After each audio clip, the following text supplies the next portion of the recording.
Enfim, sextou, 8 de junho. Muito bom dia para você aí de casa. Confira os destaques dessa edição do RF com você. Mãe de policial morre ao ver corpo do filho assassinado. Novos ataques são registrados em Minas Gerais. Quadrilha usava a estrutura de operadora de TV a cabo para assaltar mansões em São Paulo. Mulher é vítima de bala perdida no Rio de Janeiro. Com a alta do dólar, pão francês fica mais caro. E você vai entender por que, mesmo sendo um dos maiores produtores de petróleo do mundo, o Brasil precisa importar o produto.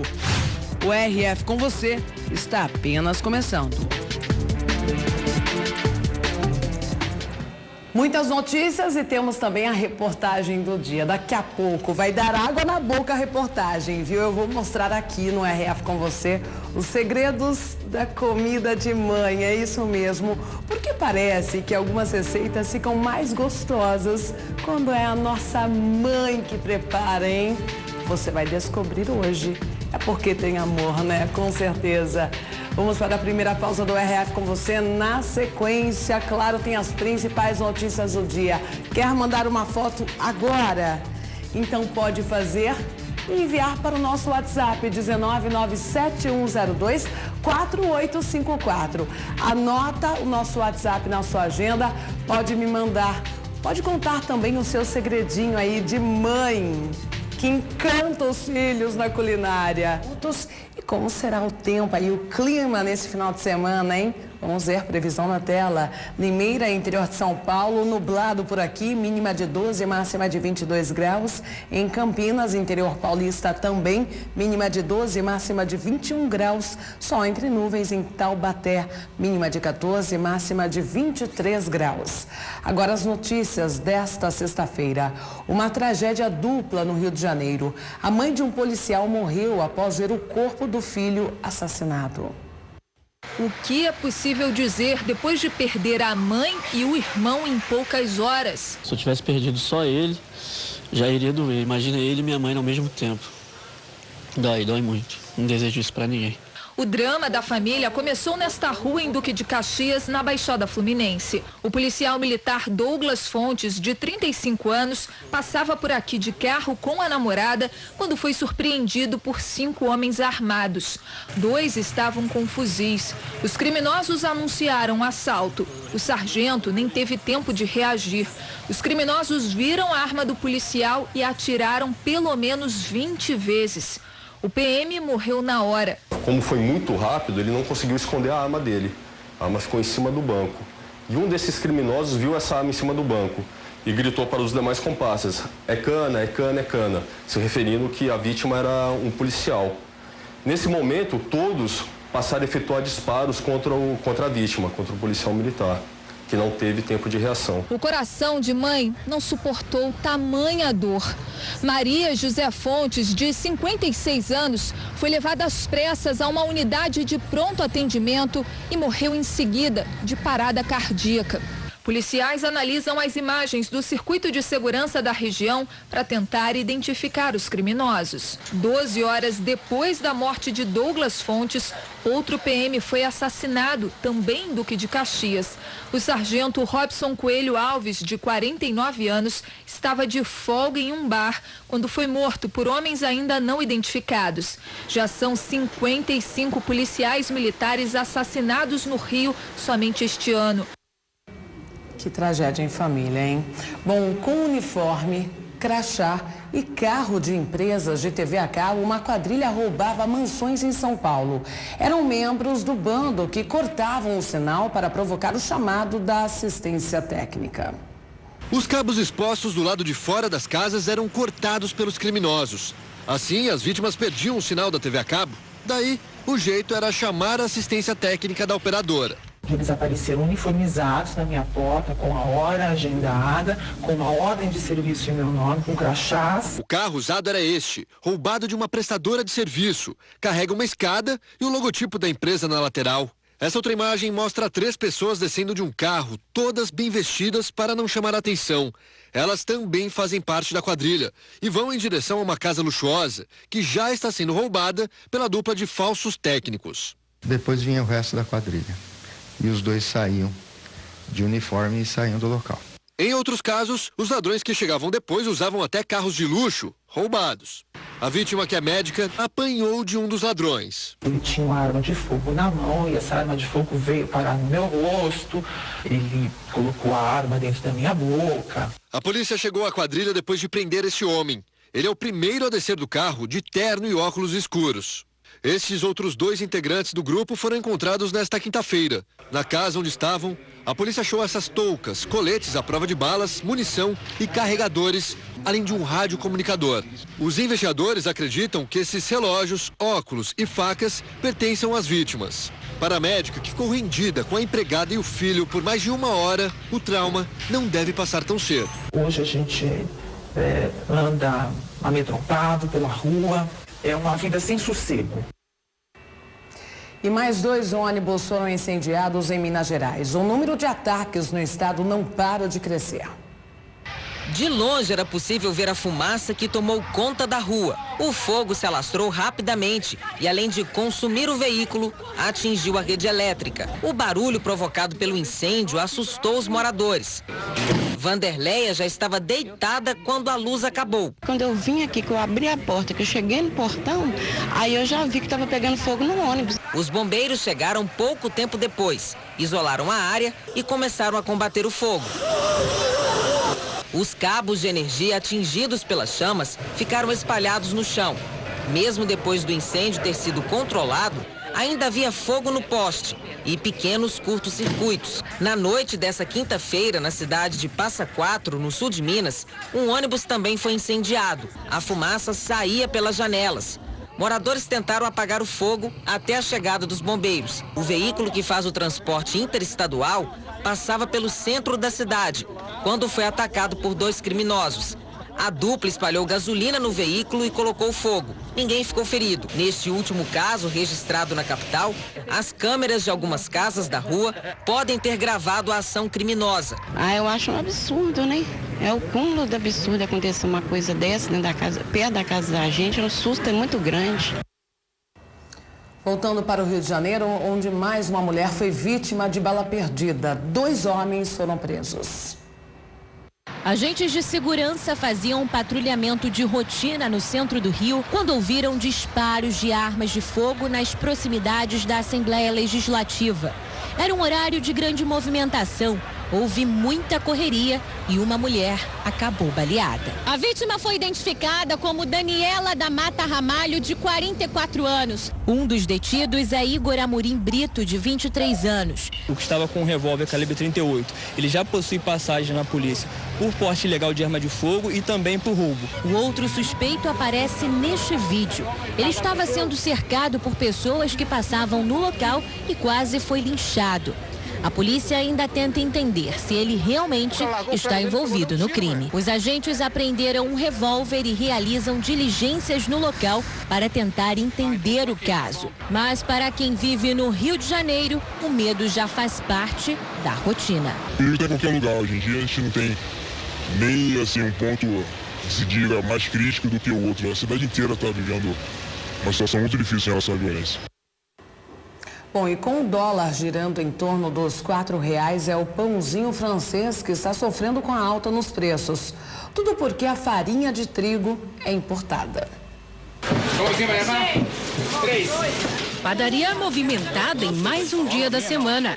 Para os clientes que vêm com frequência tomar café da manhã aqui, o reajuste no preço do pão francês foi logo sentido. Já percebeu alguma diferença na hora de pagar a conta? Já, infelizmente está um pouco mais caro. E infelizmente nós estamos, como usuário final, pagando a conta. Consequência da última safra de trigo no Brasil. A produção foi prejudicada pelo clima. Por isso a necessidade de importar farinha de outros países.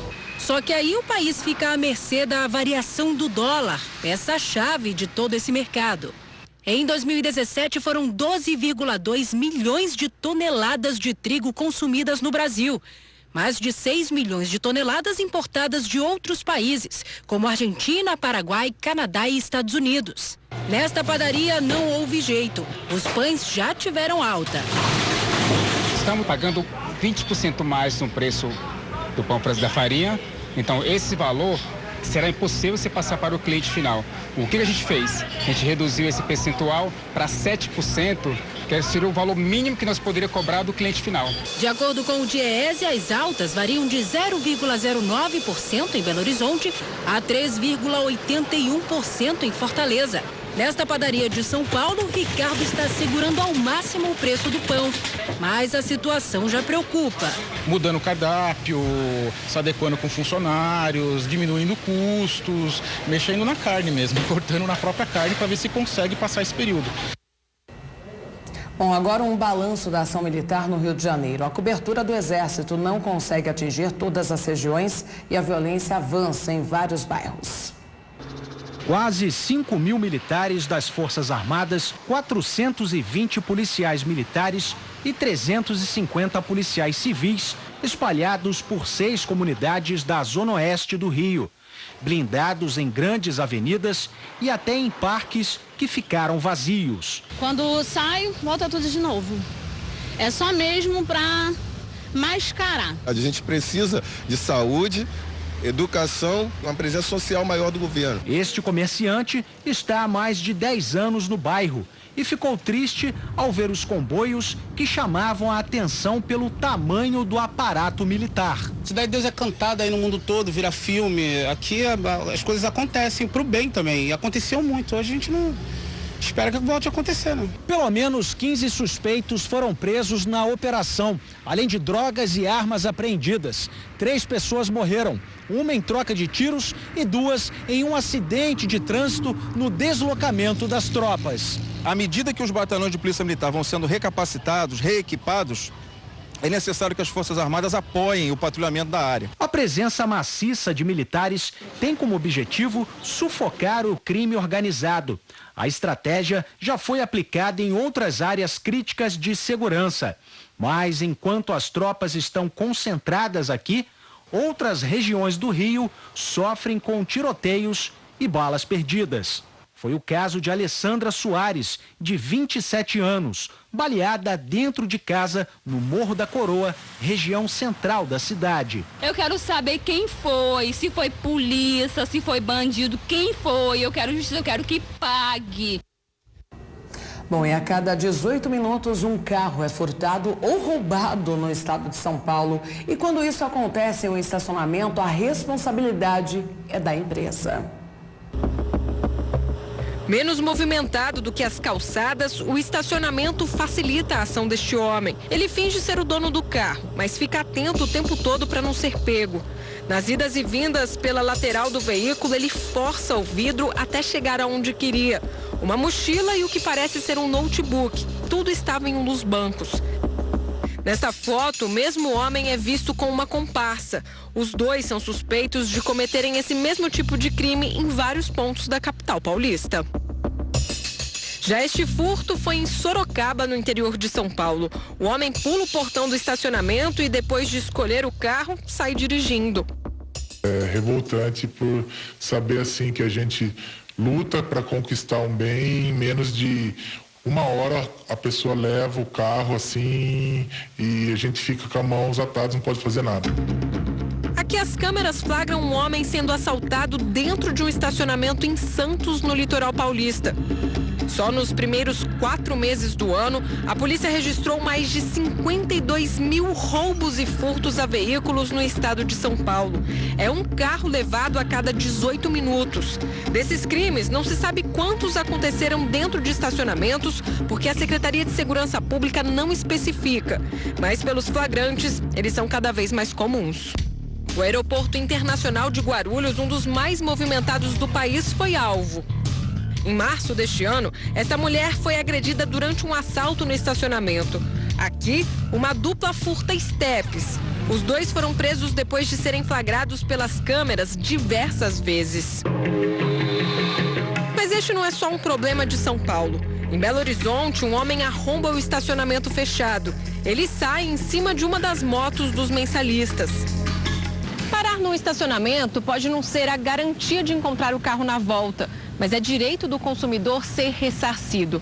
Não importa se o serviço é gratuito, a responsabilidade pela segurança do veículo é da empresa. Qualquer expectativa que se frustre quanto a um contrato, e de fato é um. A pessoa entra no estacionamento, coloca o carro, o veículo, bicicleta, pouco importa. Colocou o carro ali, tacitamente, ainda que não haja um contrato escrito, não há que se falar, em hipótese alguma, em exclusão de responsabilidade. O mesmo vale para os pertences e até animais deixados dentro do carro. Tudo deve ser indenizado. A partir do momento que o consumidor detecta situações de danos ou avarias no seu veículo, ele tem que fazer uma ocorrência policial, com provas, com fotografias, com testemunhas, e procurar o estabelecimento comercial para ali propor um acordo quanto ao ressarcimento do que ocorreu com o seu veículo. Isabela é de Limeira, no interior de São Paulo. Ela e o marido gastaram 15 minutos nas compras. Tempo suficiente para a moto ser levada do estacionamento do supermercado. Eu cheguei no mercado, era 6h40, saí 6h56, a moto já não estava mais. A polícia localizou o veículo, mas o orçamento para a moto voltar a funcionar ultrapassa os R$3.000. Despesa que ela não tem como pagar. A balconista anota todas as vezes que procura a gerência do supermercado, mas espera há quase 2 meses sem retorno. Eles falam que está em análise, eu ligo lá, um dia sim, um dia não, sempre a mesma coisa e não me dão retorno. Caso o comércio se negue a pagar tendo prejuízo, o indicado é procurar uma instituição de defesa do consumidor ou até entrar com uma ação na justiça. Em decorrência de um dano que não ultrapasse o valor de 20 salários mínimos, essa pessoa pode procurar o juizado especial cível. E o juizado especial cível é o que em algum momento se falava em tribunal de pequenas causas. É o que Isabela pretende fazer. Ela depende do veículo para o marido se tratar de uma pneumonia crônica em outra cidade. E a falta da moto deixa tudo mais difícil. Que onde que nós moramos é longe, então não tem como, não tem ônibus que vá até lá. Então ele depende da moto. Falando em crime, quase metade dos brasileiros já sofreu algum tipo de golpe envolvendo cartões de crédito. O levantamento leva em consideração dados dos últimos 5 anos. Crédito ou débito? Quantas vezes por dia você ouve esta pergunta? Independentemente da resposta, para escolher uma das 2 formas de pagamento, você precisa dele, o cartão. O mundialmente famoso dinheiro de plástico é, de maneira geral, unanimidade na hora de pagar os gastos do dia a dia. Com a Aline, não é diferente. Ou melhor, não era, porque agora ela nem quer mais saber de cartão. O motivo? Tudo começou com uma simples mensagem de texto pelo celular. Eu estava em casa, com a minha família jantando, e o banco começou a me mandar mensagem uma atrás da outra, de compras que eu não estava fazendo naquele momento. Primeiro horário que o banco abriu, eu fui até a gerente. Ela falou que eu poderia estar sendo vítima de fraude, né, que meu cartão não poderia ter sido clonado, e que era para mim, naquele momento, ligar no saque do banco e bloquear o cartão. Uma pesquisa mostra que quase metade dos brasileiros já sofreu algum tipo de fraude com cartões nos últimos 5 anos. Esse número coloca o Brasil em 2º lugar no ranking global, o que reforça a necessidade de se redobrar os cuidados pessoais. Evitar usar redes conhecidas, verificar se o site que você está é aquele mesmo, né? E usar um cartão virtual se o seu banco fornece isso. A Petrobras estuda mudar a política de preços atualmente atrelada com o valor do petróleo internacional. Agora você vai entender por que, sendo um dos principais produtores, o Brasil ainda precisa importar o produto. A Bacia de Campos é um dos maiores complexos petrolíferos marítimos do mundo. Fica no norte do estado do Rio. É responsável por mais de 50% da produção de petróleo do Brasil. Atualmente, a estatal possui 90 projetos na bacia para perfuração e interligação de novos postos. No caso do Campo de Marlim, o contrato de concessão foi estendido pela ANP até 2052, junto com a Advoador. Mas por aqui é produzido o chamado petróleo pesado, que exige cuidados especiais para ser refinado. A sonda vai até onde está o material e faz a extração. Só que vem misturado com gás e óleo. O produto vai para as plataformas e é levado através de navios para os terminais e, em seguida, para as refinarias. Após, a fabricação desses produtos, o governo também tem uma carga tributária muito grande, né, em cima desses produtos, que hoje no Brasil onera bastante o produto até chegar ao posto. De acordo com o especialista, o país utiliza apenas 70% do parque de refinarias, o que faz com que o Brasil exporte o petróleo pesado e compre o refinado de outros países, com preço mais elevado. Com isso, faz com que o país fique mais dependente da compra desses produtos do petróleo no mercado externo. E aí acaba ficando refém dos preços internacionais do petróleo. Segundo a FECombustíveis, Federação Nacional do Comércio de Combustíveis e Lubrificantes, os valores variam de acordo com cada estado. Mas uma média indica que só na gasolina o valor de tributos chega a 43%. No diesel, 27%. E quem abastece com etanol paga em média 26% pelos impostos. Em termos de preço, o estado do Rio de Janeiro tem a segunda gasolina mais cara do Brasil.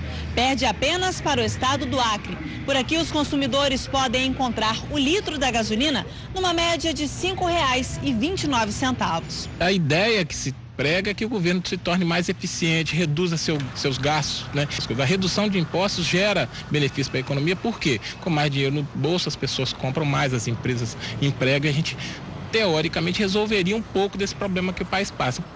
Nas notícias, cresceu no Brasil a venda de veículos blindados e esse dado revela o aumento da insegurança.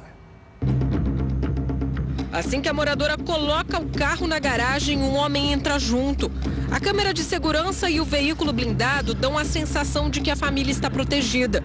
Mesmo com as ameaças, ninguém sai do carro. Novos criminosos aparecem e a situação piora. A motorista só cede quando eles trazem um senhor refém. O homem estava dentro da casa das vítimas. O veículo blindado pode não evitar a violência dentro de casa, mas nas ruas, no trânsito parado ou em faróis, dificulta os assaltos. Para Ricardo, seria impensável ser abordado por um homem armado e não sentir medo. Até isso acontecer e ele estar dentro de um carro à prova de balas. Eu estava parado no meu carro, tranquilo no trânsito, veio uma pessoa de moto do meu lado, parou, começou a conversar comigo, obviamente eu estava de carro blindado, não me mexi. Ela bateu no vidro e tirou uma arma. E aí me mostrou uma arma, eu bati no vidro e falei, não, isso aí é blindado. Aí o cara enfiou a arma e foi embora. Os carros blindados se tornam verdadeiras fortalezas. Um mercado que só cresce. Por mês, cerca de 2.500 carros são adaptados no país. Para se ter uma ideia, há 20 anos, existiam apenas 400 carros à prova de balas no Brasil. Hoje, a frota nacional de blindados tem por volta de 270 mil carros, segundo a Associação Brasileira de Blindagem. Uma média de 18 mil veículos são adaptados todo ano. E esse número deve subir. O mercado projeta crescimento de 15% para 2018. O estado de São Paulo concentra 74% desses carros. E o Rio de Janeiro ocupa a segunda posição, com 8% das blindagens. E no Rio de Janeiro, a pessoa já opta por um carro mais simples, que chama menos atenção e que às vezes nem blindado tá, entendeu? Então o mercado do Rio é bem menor hoje, apesar do risco ser maior. A legislação mudou há 10 meses. Agora, para comprar um carro blindado, é preciso tirar um certificado de registro feito pelo Exército. O documento precisa ser renovado a cada 3 anos. É uma forma de evitar que esses veículos parem nas mãos de criminosos. Hoje, para você ter um carro blindado, qualquer pessoa precisa ter um certificado de antecedente. A pessoa não pode ter um processo criminal, que o Exército não vai concordar que ela anda em um carro blindado. O carro também precisa ser regulamentado. A multa para quem não muda a documentação é de R$ 195, 5 pontos na carteira de habilitação e o veículo ainda é apreendido. A blindagem mais comum no Brasil protege contra disparos de revólveres e pistolas. Há 4 meses, um empresário foi morto em Belo Horizonte dentro de um carro blindado, mas os criminosos estavam munidos de fuzil. Só desta empresa na cidade de São Paulo saem 50 carros blindados ao mês. Aqui o aumento foi de 20% na procura do serviço no último ano.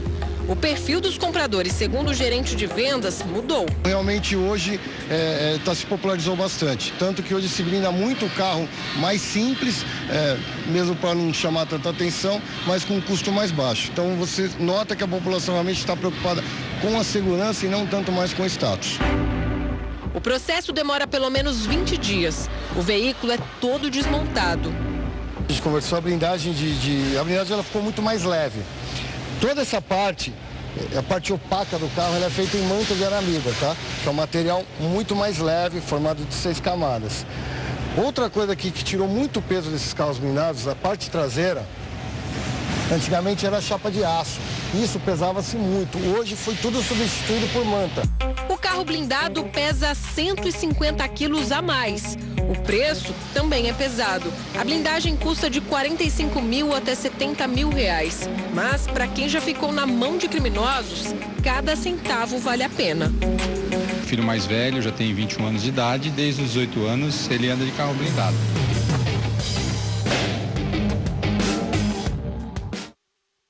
Bom, aí agora você vai ver os flagrantes da distração de motoristas que terminam da mesma forma, em oportunidade de assalto para os bandidos. A maior parte das ações acontece na hora de estacionar o carro. Estes dois homens que andam em lados diferentes da rua estão prestes a cometer um crime na zona sul de São Paulo. Um dos assaltantes aproveita que um carro está parado, se aproxima e aponta uma arma. O motorista desce com as mãos para cima e se afasta assustado. Os criminosos fogem. Na mesma região, mais um assalto. Um casal desce deste carro prata quando criminosos passam em uma SUV. Dois assaltantes descem e correm em direção ao casal. O motorista do carro consegue fugir. Os bandidos assaltam o casal e fogem.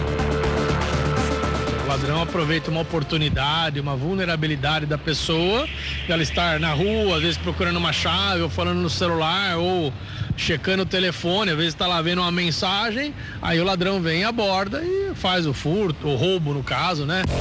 Nas ruas encontramos situações parecidas a todo momento. Gente distraída ao celular e o menor descuido dá margem para os assaltantes chegarem de surpresa. Na hora que o senhor baixa a cabeça, fica no celular, não fica muito vulnerável, né? Aí você sempre dá uma olhadinha antes no retrovisor, né? Aí se não vem ninguém, dá tempo de escrever alguma coisa. A gente sempre tem que estar olhando os retrovisores, sempre atento, né? Anísio tem muitos motivos para ter tanto medo. Já foi assaltado 4 vezes já. De janeiro a março deste ano foram registrados 87.491 roubos no estado de São Paulo. São números da Secretaria de Segurança Pública. A média é de praticamente 30 mil por mês ou quase 1.000 por dia. Um absurdo. Mas estamos mercê da insegurança. Era começo da manhã em São Caetano do Sul, na Grande São Paulo. O trabalhador estaciona e desce para tirar restos de madeira que estão no meio-fio. É a oportunidade que os ladrões esperam. Eles voltam na avenida e descem. Um dos criminosos toma o carro da vítima. Os outros dois jogam o motorista no chão e roubam a carteira. Eu pensava que eu ia morrer. Eu falava, eu acho que agora é meu fim. Na mesma época, um motorista foi vítima de criminosos em Santos, no litoral paulista. Ele aguarda alguém dentro do carro. Quando percebe que vai ser assaltado, tenta fugir, mas já é tarde. O homem é arrancado do carro e um assaltante entra de cada lado. Em outros estados, ocorrências desse tipo também têm causado terror. No último domingo, um contador morreu baleado em uma tentativa de assalto no Rio de Janeiro. Augusto, de 40 anos, foi rendido quando chegava em casa com a família. Imagens de câmeras de segurança registraram parte da ação. Foram apenas 34 segundos entre a família descer do carro e Augusto ser baleado. Na hora em que Augusto tentou escapar, o assaltante disparou a arma. 3 tiros o acertaram. Na fuga, o criminoso deixou para trás um celular que já está com a polícia. No mês passado, pai e filho foram assaltados em Recife. O homem sai do carro e abre a porta de trás. Um rapaz de camiseta laranja aparece na esquina e só observa. Na sequência, outro de camiseta branca saca uma arma. A ação é rápida. Os assaltantes pegam a chave do veículo. Ao perceber o assalto, o filho da vítima sai do carro e em seguida os criminosos fogem. Em abril, câmeras de segurança flagraram um furto de um carro em Belo Horizonte. O homem que sai do carro e está em destaque é um criminoso. Ele desce e vai em direção a um veículo parado na esquina. A imagem não atrás do veículo e quase é atropelada pelo carro. Em outubro de 2017, Alessandra ficou na mira de um fuzil, a poucos metros de casa no Rio de Janeiro. Os criminosos levaram o carro dela.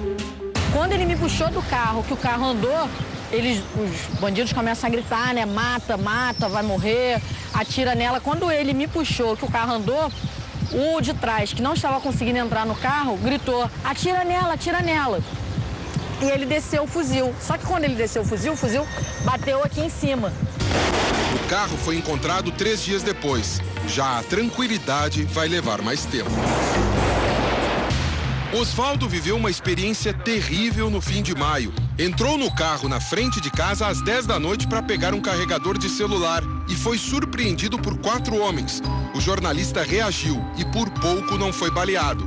Um dos criminosos disparou a arma 3 vezes. Quando eu reagi, que eu fui para cima e botei a mão no peito do comparsa dele, ele deu o primeiro tiro. Eu acabei dando uma gravata nele aqui, tá? E usei o comparsa como escudo. A marca da bala ainda está no carro, como um alerta da violência. A gente fica cada vez mais se sentindo refém, tá? E refém dentro de uma cidade que a gente gosta, de um lugar onde a gente acostumou.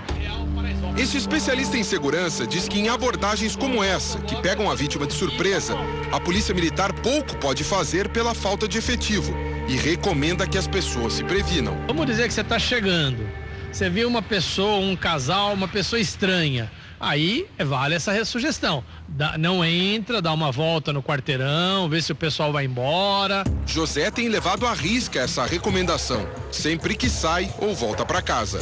Sempre uma volta no quarteirão, isso é muito importante. Antes de abrir o portão, dar uma volta no quarteirão, olhar nas vielas, nas ruas paralelas para ver o movimento e depois abrir o portão. Sempre em alerta, né? Bom, a Copa do Mundo está chegando e a Associação Comercial e Industrial de Campinas já está sugerindo horários alternativos como sugestão para os comerciantes da cidade. Na Rua 13 de Maio, uma das principais do comércio de rua de Campinas, pouco se vê das cores da bandeira do Brasil. É uma loja ou outra que aposta no verde e amarelo. O clima de Copa do Mundo parece que ainda não chegou por aqui. E olha que faltam menos de 2 semanas para o primeiro jogo do Brasil. Acho que desde 2014 que o Brasil perdeu a Copa, aqui no país nosso, quer dizer, o povo brasileiro, de uma forma em geral, não está acreditando mais. Nem um pouco. Nem sei quando que vai ser a Copa também. Não faço a mínima ideia. Acredito que daqui 13 dias, né, a seleção estará jogando já, né? O Gabriel quase acertou. Faltam 10 dias para a estreia da seleção brasileira no Mundial. O primeiro jogo acontece no dia 17 de junho, às 15 horas, contra a Suíça. No dia 22, o Brasil enfrenta a Costa Rica às 9 da manhã. Por fim, o último jogo da primeira fase cai na quarta-feira, às 15 horas. A partida é contra a Sérvia. Mas como fica o comércio nos dias de jogos, o funcionamento vai ficar a critério de cada comerciante. Mas a Associação Comercial e Industrial de Campinas divulgou uma sugestão de horário especial, já que o baixo fluxo de clientes foi constatado nas últimas Copas. Olha, a Associação Comercial está fazendo uma sugestão para o comércio de rua, principalmente, quando o jogo é às 9 da manhã, então a abertura seria a partir do meio-dia. E quando o jogo é às 15 horas, a abertura então ficaria das 8 até a 1 da tarde ou no máximo 14 horas. É a nossa sugestão. A partir das oitavas de final, os dias e horários dependerão da posição em que a seleção terminar no grupo. Com isso, alguns jogos podem acontecer às 11 horas da manhã. Nesse caso, não vai ter outra maneira a não ser abrir de forma normal mesmo e providenciar uma TV ou às vezes um computador onde os funcionários possam assistir os jogos nas lojas ou no seu trabalho, né, onde ele tem trabalhado. Então, a ideia é que assista o jogo no trabalho. Bom, e foi anunciada em uma coletiva de imprensa a instalação de semáforos na rotatória da rodovia Limeira-Piracicaba. Quem acompanhou foi a repórter Larissa Israel. Ao lado do diretor superintendente da Artesp, Luciano Lousani, o prefeito de Limeira, Mário Botion, anunciou oficialmente a instalação de semáforos na rotatória da rodovia Limeira-Piracicaba, bem na entrada da cidade. O local sempre foi palco de grandes reclamações. Com o fluxo intenso, acidentes são frequentes. De 2017 até abril deste ano, 40 colisões foram registradas. Segundo o superintendente da Artesp, os equipamentos semafóricos já estão sendo comprados e devem ser instalados em até 90 dias. Além disso, placas também serão instaladas na região para indicar aos motoristas a intensidade do trânsito na rotatória. Obras também serão feitas no local nos próximos dias para aumentar a via, que em alguns pontos vai passar de 2 para 3 faixas. Segundo o prefeito de Limeira, o sistema tem vida útil de até 6 anos e o principal objetivo é garantir segurança aos motoristas e pedestres que passam pelo local, além de diminuir o número de acidentes. E um novo método de diagnóstico que utiliza a inteligência artificial pode acelerar a descoberta de doenças e, o melhor, o resultado é muito mais preciso. Essa menina esperta é a Estela, de 3 anos, filha do Cone Eve. Mas no final do ano passado, ela começou a ficar diferente. Os pais então suspeitaram que havia algo errado. O primeiro diagnóstico, virose. O segundo, adenite bacteriana. Só o quarto médico descobriu de fato o que a menina tinha: mononucleose. Apesar de ter fechado o diagnóstico uma doença relativamente simples, sem tanto perigo, mas poderia ter sido coisa pior. Foi vendo a complexidade do trabalho do irmão que o André teve uma ideia. Ele é engenheiro da computação com mestrado em engenharia biomédica e pensou, por que não usar a inteligência artificial para que os diagnósticos sejam mais precisos e que menos erros aconteçam? Tem especialistas de várias especialidades que criam protocolos para suas respectivas especialidades e contribuem com outros médicos que precisam ter acesso àquele conhecimento de uma forma muito rápida durante o atendimento no seu dia a dia ambulatorial, por exemplo, no pronto-socorro, por exemplo. André explica que são os melhores médicos, os mais respeitados de cada especialidade. Adriano, por exemplo, contribui com a produção científica em neurocirurgia. E a ferramenta vai sendo aprimorada e ficando mais completa constantemente. Mas é importante ressaltar, a ferramenta não substitui o médico e a última palavra é sempre do profissional. A plataforma só ajuda o médico a tomar a melhor decisão. Eu posso colocar os protocolos do meu interesse nela, protocolos validados, protocolos estudados, protocolos que têm evidência científica importante, e a partir deles eu posso conduzir uma consulta, principalmente a primeira consulta do paciente, que é a mais importante, de uma forma bem mais segura e que eu vou ter uma possibilidade de erros bastante reduzida. Em 3 estados, um projeto de reciclagem de lixo troca o material por descontos na conta de energia elétrica. Olha só que bacana. Vale trazer os cadernos velhos, revistas e até as caixas da pizza de ontem. Lá a gente já tem o hábito de fazer a separação do lixo reciclável, né? Então, para mim, agora ficou muito fácil, porque a gente já tinha esse costume. Tudo é pesado. Os valores de mercado estão estipulados ali. Alumínio vale mais, R$ 1,10 o quilo. O total vira bônus, que vai ser descontado da conta de energia. Hoje em dia, qualquer desconto é válido, né? Com a atual situação do país, qualquer benefício que a gente puder ter é muito válido. E além de desconto, a gente também está ajudando o planeta, né? Desde que foi inaugurado o projeto em 2007, foram arrecadadas 77 mil toneladas de resíduos. No Ceará, no Rio de Janeiro e agora em Goiás. É lixo que foi transformado em 5 milhões de reais em descontos na conta das pessoas que participaram. É uma questão de mudança de hábitos. A Luísa já se acostumou. Como a gente tem o costume de pegar o papel e já jogar no lixo automaticamente, se a gente se educar a pegar e guardar em um canto para depois, ou no final do mês, ou toda semana, ou no final da semana, você trazer, já é um benefício muito bom, porque você vai educar, vai cuidar da natureza até ajudar a sua conta de energia. São 220 pontos de coleta até agora em 3 estados. A ideia é espalhar esses containers por todo o Brasil. A gente está vendo que os recursos são finitos dessa forma, então a gente pode contribuir para que a gente use melhor, de forma racional e eficiente, esses recursos. Antes da reportagem especial, você já me mandou sua selfie? Já? Então você pode aparecer agora aqui. Pode colocar na tela algumas participações. O Wesley de Cipó, Bahia. Inclusive, eu tenho uma participação aqui do Wesley falando da comida da mãe dele, do macarrão, que é o tema da reportagem do dia, né? Os segredos das mães na culinária. Comida de mãe não tem igual, né? Wesley, gostaria de experimentar o macarrão da sua mãe, hein? Alcebiades de Paranoá, Distrito Federal, super beijo pra você. Evanildo de Catolé do Rocha, Paraíba, beijão também, obrigada pela participação. Ótima sexta para o Evaldo e o Ian de Chaval, Ceará, beijão. A Valquíria de Petrolândia, Pernambuco. Essas foram as primeiras participações. Já pode fazer a sua selfie também e mandar para o nosso WhatsApp. Coloca na tela, produção, 19971024854. Qual a comida que você mais gosta da sua mãe, hein? Pode mandar aqui também a sua opinião, porque é o assunto do dia. A culinária afetiva é aquela em que o sabor está ligado à tradição e às lembranças de bons momentos da vida. Agora você vai conhecer as receitas secretas de algumas famílias. Basta falar em comida de mãe que os filhos se derretem.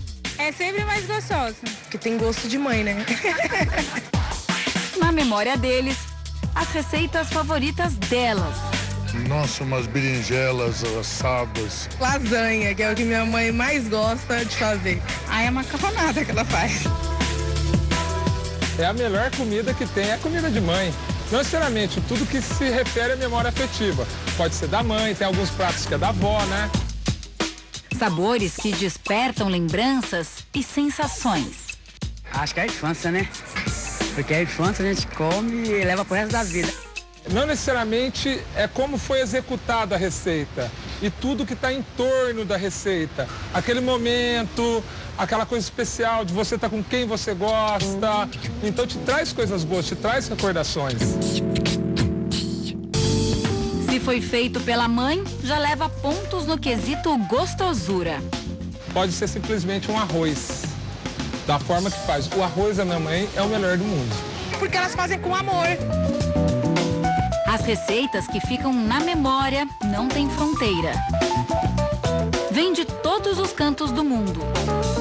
Afinal, como diz o ditado, mãe é tudo igual. Só muda de endereço. Bolinho de bacalhau. Salada também de bacalhau. Polvo. Não é difícil adivinhar. Estamos na casa de uma família portuguesa. Seu Manuel e Dona Olga estão casados há 52 anos. Ele nasceu na cidade do Porto, em Portugal. Ela é filha de portugueses.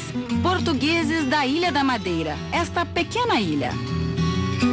E as localidades diferentes determinaram o cardápio da família.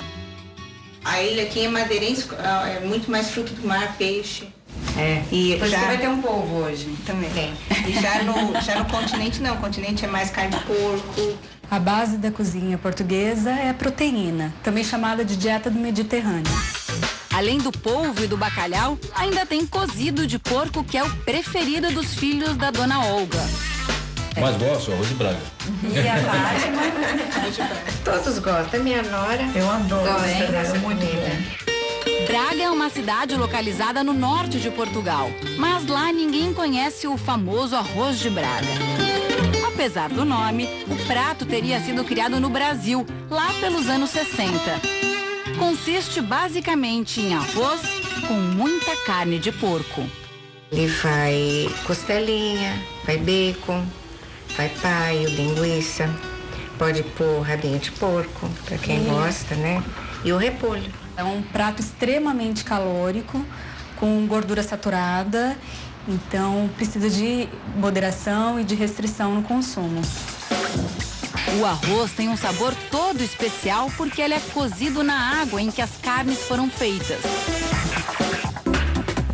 Além da fama de boa cozinheira, Dona Olga também é conhecida por exagerar na quantidade de comida. tudo vira um verdadeiro banquete, como deu para perceber pela quantidade de pratos servidos. Qual é a proporção real, a expectativa e a realidade? Que não falte. Né? Vem 20 pessoas, ela faz para 100. Tudo para agradar todo mundo e manter a família sempre unida. Eu sou feliz vendo meus filhos perto de mim. Tem que estar bem pertinho. Nem sempre dá. Né? Pelo menos no pensamento eles estão sempre comigo, né? Pelo menos uma vez por semana a cena se repete. A família Ionarra faz questão de se reunir para colocar o papo em dia e comer também. Famosa nas feiras de São Paulo, né, Maria? Pois é, graças a Deus. Se na feira a especialidade da Maria é pastel, em casa o que ela faz de melhor é comida japonesa. Hoje ela vai preparar um sukiyaki. O sukiyaki é um prato saudável. A base é um macarrão feito de trigo, de fácil digestão, acrescido de proteína bovina e de carne de porco, junto com tofu e alguns legumes. Maria cozinha tudo nesta grande frigideira, na mesa mesmo.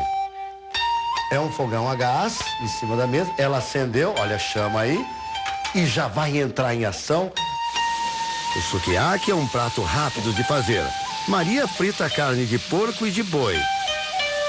Acrescenta o tofu, que é um queijo feito de soja. Shiitake, um tipo de cogumelo. Broto de feijão, conhecido como moyashi no Japão. E o konjaku, um tipo de macarrão feito com batata. Tem também a selga e mais macarrão. Desta vez o soba, aquela massa mais grossa de origem japonesa. O shimeji, que é outro tipo de cogumelo.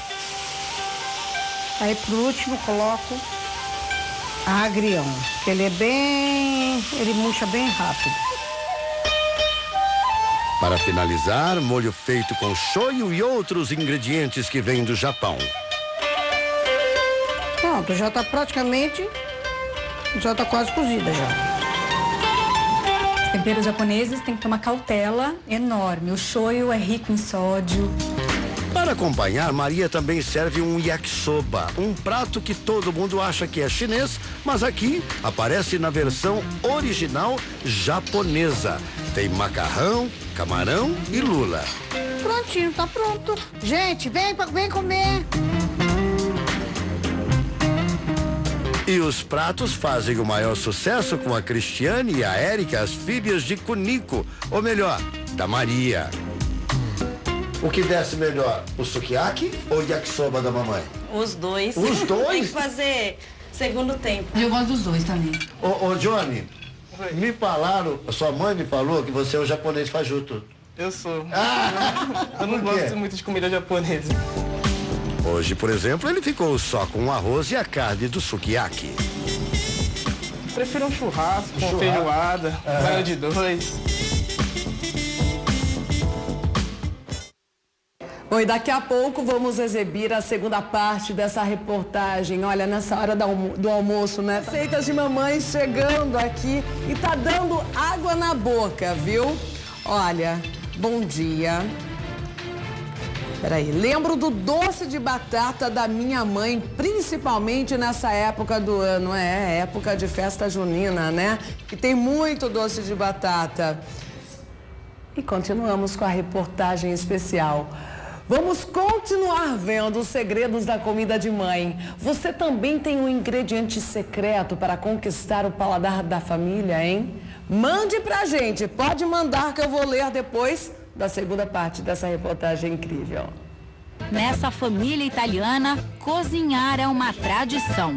A dona Ivone aprendeu muito com a sogra, a dona Fiorina, que viveu 104 anos. Eu faço capelete, faço lasanha, faço... Nota 10. Nota 10? A Egli, filha da dona Ivone, também aprendeu os segredos da cozinha. Desde os 4 anos eu via minha avó fazendo. Ajudar. Dona Ivone vai caprichar na porpeta, ou polpeta, como se diz na Itália. Meu filho adora, ele que pediu pra mim fazer porpeta. Por isso que você trouxe. Ele adora, ele come que nem pipoca. Olha o filho chegando aí. A família reunida vai saborear ainda outra delícia. Hoje é o dia da lasanha. Mãe e filha vão para a cozinha, sem preguiça. Elas mesmas fazem a massa da lasanha. O molho já está praticamente pronto. Levou 2 horas para ser feito com polpa de tomates italianos. Salsão, tomate e olha que lindo aqui, ó. A massa é simples. Egli mistura farinha com ovos inteiros e uma pitada de sal. A dica é 100 gramas de farinha para cada ovo. E agora o segredo é amassar, né? E bota força nisso. É como se você fizesse musculação. Massa no ponto, ela corta em pedaços. Joga a farinha para não grudar e usa uma máquina para afinar a massa. Quanto mais fina, melhor. Ela parece uma lâmina e vai direto para a água quente. Em poucos minutos, está cozida. Aí é só montar a lasanha. Uma camada de molho, uma da massa, depois o presunto e o queijo mussarela. Queijo ralado por cima e forno. Enquanto isso, Dona Ivone vai fritar as polpetas que o filho adora.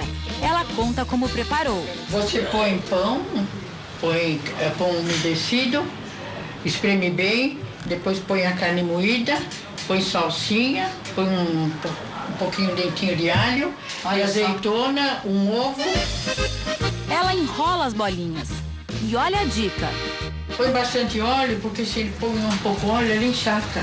Era a sopa. Tudo pronto. Família reunida na mesa. Será que essa combinação de massa com carne é equilibrada?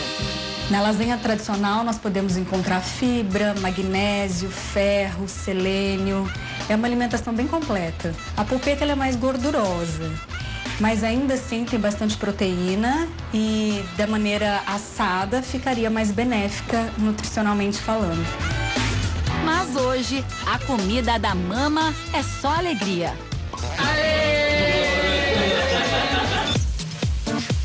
Comida no fogão, temperada com amor de mãe. Por que o arroz com feijão da sua mãe é mais gostoso? Ah, porque é feito com amor, né? Dona Silene tem 60 anos e diz que aprendeu com a mãe dela a transformar amor em tempero de feijão com arroz. Era no fogão de lenha, né? Comida de mãe no fogão a lenha, melhor ainda. Eu frito a cebola, o alho, depois que tiver fritinho eu coloco o arroz e depois a água. Água fria.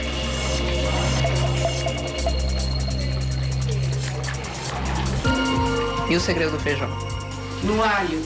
No alho, bastante alho. Depois que tiver cozido, eu coloco o alho, tampo, mais 5 minutos cozinhando, tá pronto. Pronto! Uma palavra mágica que reúne a família inteira. 4 filhos, 12 netos e ainda tem noras, genros, né? Então fica assim, ó, a turma toda reunida na sala da Dona Silene, né? Pra comer o arroz com feijão. É imperdível, tá bom isso daí? Um prato rico em carinho e também em nutrientes fundamentais à saúde. Os nutrientes do arroz são cálcio, ferro, magnésio, em torno de 1 colher de sopa, em torno de 40 calorias e em torno de 3 gramas de proteína. O feijão é rico em cálcio, ferro, potássio, lisina, que aumenta a imunidade e ajuda no crescimento de crianças. E uma concha tem aproximadamente 80 calorias. Calorias carregadas de afeto. Nesta família, ninguém resiste. Lembra nossa infância, né? Depois da brincadeira da gente no quintal, tal, a mãe chamando pra comer, era alegria, né? E a comida da mãe, ela une a família. Muito bom. Para Dona Silene, o prato preferido da família significa reunião. O que a senhora sente quando vê todo mundo aqui reunido assim na sala? Feliz. É muito gratificante.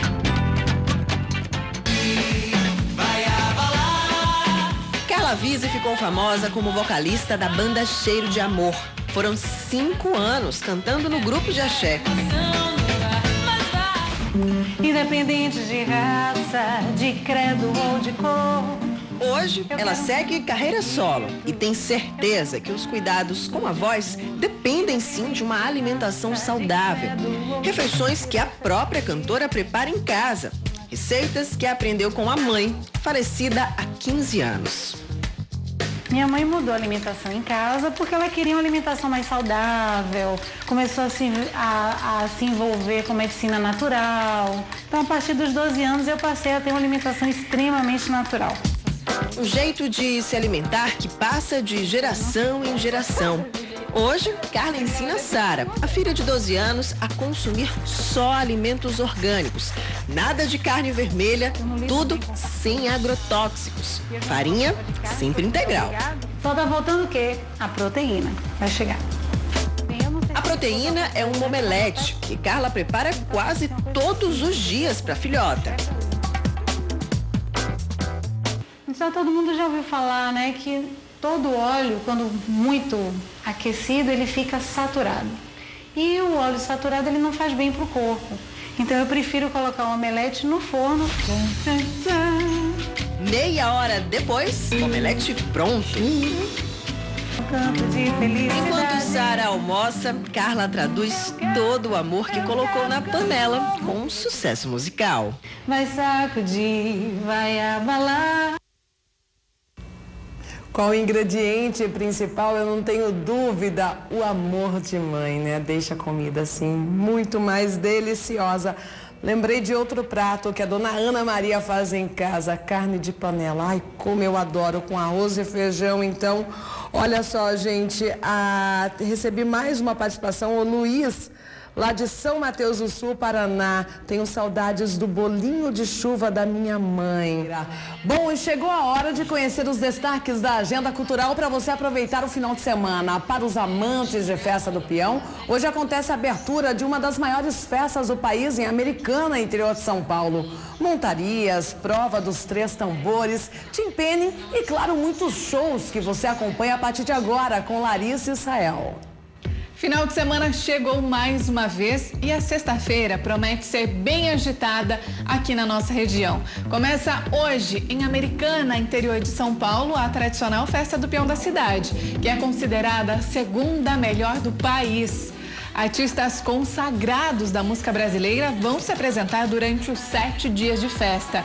A cantora Marília Mendonça sobe ao palco na noite de hoje, mas a grande atração será a funkeira Anitta, que promete levantar a arena. De samba, hoje é dia de curtir os sucessos da banda Exalta Samba. Com uma nova formação, o grupo se apresenta logo mais às 22 horas no Nix Café, em Campinas. Eu fui criado na rua, ela em apartamento, vagabundo da noitada, dama cheia de argumento. Eu vivo de um salário que mal dá para viver. Ela recebe mesada e só faz por merecer. Tem dama que só quer um cara agradável, que seja bom de papo, que seja amável, que faça amor bem feito e depois conversa, que avance o sinal sem ter tanta pressa. É o nosso mundo, a gente é isso aí.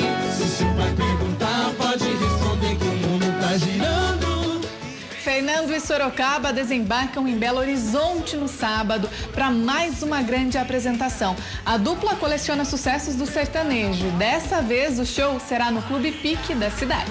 Ceará, sábado é dia de curtir os sucessos de Tiaguinho. O pagodeiro se apresenta na cidade de Maracanã, às 22 horas.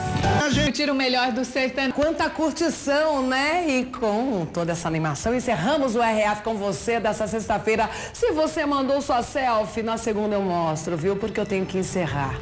Ótimo final de semana, sexta-feira, juízo, hein? Beijo, fui.